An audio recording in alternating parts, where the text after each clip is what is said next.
Welcome back to Jake's Tech Chat. Today we'll be talking about how I became an Apple hacker without writing a single line of code. Before we begin, see if you can identify what is wrong with the following video.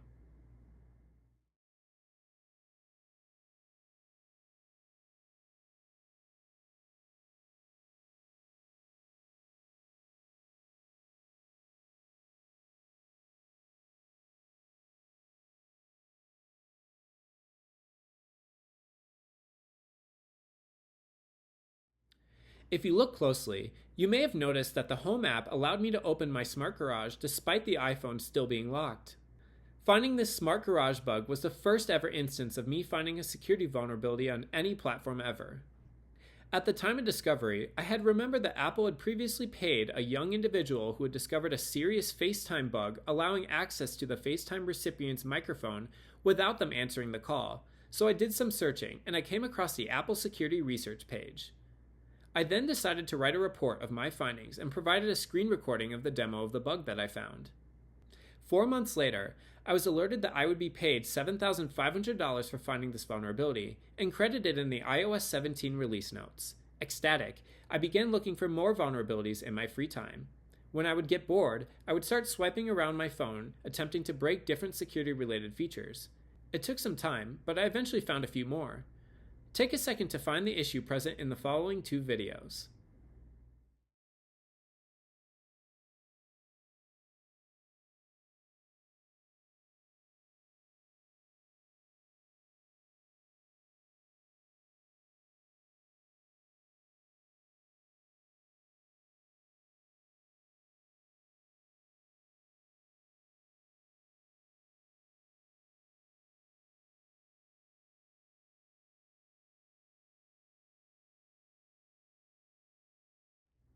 Similar to the first video, in both of these instances, potentially sensitive actions were taken on the lock screen without requiring the user to enter a password. Nearby devices were able to be controlled wirelessly, and a user's Apple Watch was able to be mirrored and controlled without authentication. For these 2 vulnerabilities, I was awarded $5,000 each. I again got recognition on Apple's website on the Security Releases page, this time with my very own CVE identifier and severity rating. At the time of this video's making, I have also been credited with finding 8 other vulnerabilities on Apple platforms, but have only received written recognition on the releases page instead of bounty payments. Some of these include vulnerabilities found on certain features of the new Apple Vision Pro. I also have a few more issues that reported to Apple that are currently in review, and thus I cannot discuss them. Discovering these vulnerabilities required no coding whatsoever and very little computer science knowledge in my opinion. So this begs the question, how did I do this, and how can you replicate this? My answer, it's all about recognizing patterns, understanding how different security features work on Apple products, and devising unique methods of trying to get around them. Here are some tips. On Apple's Security Research page, there's a section that details the bounty payout range for different types of vulnerabilities. Some of these categories have higher payouts than others, and might generally require more technical ability to find. For me, I focus on lock screen related vulnerabilities as they pay decently and are what I've had the most success with. However, I have also found vulnerabilities in categories not listed here, and while I haven't gotten paid for those, I did get recognized multiple times on Apple's Security Research website, which is great for resume building and bragging rights. Hey, post-production Jake here. It appears that Apple has restructured their bounty award program significantly just a few weeks ago. The categories on the Apple Security Research website now list higher maximum bounty rewards for more sophisticated and dangerous attacks, such as network attacks, but lower rewards for less complex exploits such as lock screen logic bugs. You can view Apple's current bounty categories at security.apple.com/bounty/categories. Now back to the video. I would suggest picking a target based on what you find the most interesting, or areas that you think you might have the most expertise with. Once you have an idea of what you want to try to break, it's time to start building a strategy for attack. I'm going to illustrate this process of analysis by targeting the newish Locked Apps feature that was introduced back with iOS 18, in which I found a variety of minor vulnerabilities. The Locked Apps feature allows a user to lock certain apps behind authentication to prevent someone with your unlocked phone from using them. I think that the goal of the Locked Apps feature can be summed up in the following sentence. to keep app data and actions unavailable to an iPhone user without authentication. Any way that we can achieve behavior that obstructs this goal would likely be viewed as a security vulnerability by Apple. So now that we have identified the goal of the security feature, let's see all the ways in which this feature might not be implemented correctly. While we clearly can't go into the app and see anything without a password, what if we attempted to use a feature that might not respect the method that the system is using to obscure the app content from us? In this case, accessibility features might be a great place to start, as it allows a device to present data that is on the screen in a different way. In my own research on an early version of iOS 18, I found that this was indeed the case with Speak Screen, where the Speak Screen accessibility shortcut would read otherwise obscured content to the unauthenticated user.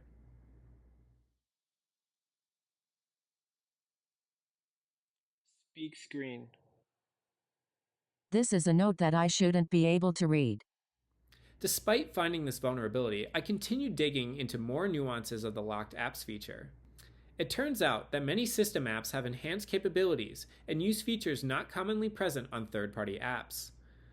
One of which I discovered was how creating a new note via the Quick Note feature would sometimes automatically add some content currently shown on the app screen to a new note for you to review later in the Notes app. This content would include information such as the contact you are currently texting in iMessage or the currently visited website in Safari. Since Quick Notes are created via the Control Center, I wondered if, similar to the Speak Screen accessibility shortcut, would creating a Quick Note also ignore the authentication screen that obscures the locked app's content? Sure enough, this also was the case.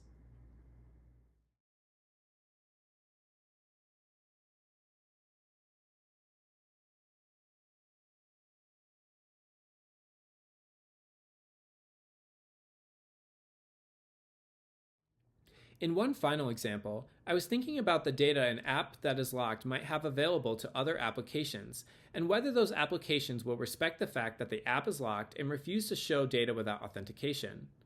I determined that the best candidate to test this would be the Photos app, which has multiple methods of accessing photo data from outside the Photos app, such as when you are picking your wallpaper or using other settings. I locked the Photos app and tried to access photos from various other locations within iOS. Sure enough, I found that the new at the time Image Playground app and the wallpaper selection screen were able to access photos without authentication.